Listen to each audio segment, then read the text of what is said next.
ঈদ আসলেই যেখানে দর্শকদের আগ্রহের কেন্দ্রে থাকে সিনেমার টিজার ট্রেলার, সেখানে এবারের ঈদে থেমে নেই নাটকের প্রচারণাও।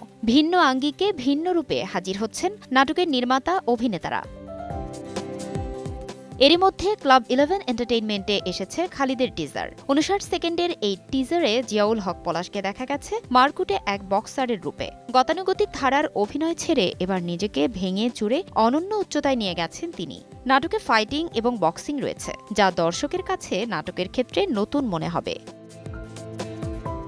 ইরফান সাজ্জাদ ও ফারিন খান অভিনীত আজানের টিজারও দেখেছে দর্শক। 1 মিনিট 7 সেকেন্ডের টিজারে হৃদয় ছোঁয়া ভালোবাসার গল্পে দেখা গেছে এ জুটিকে।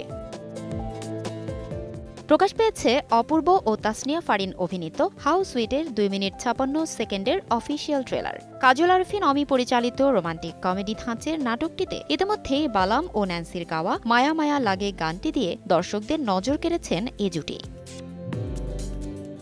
ঈদে আনন্দে ভাসাতে টেলিভিশন ও ইউটিউবে অসংখ্য নাটকের প্রস্তুতি শেষ পর্যায়ে। ঈদ কাটবে বিনোদনে, উৎসবে, এমনটাই সবার প্রত্যাশা। ফারজানা লিনা, সময় সংবাদ, ঢাকা।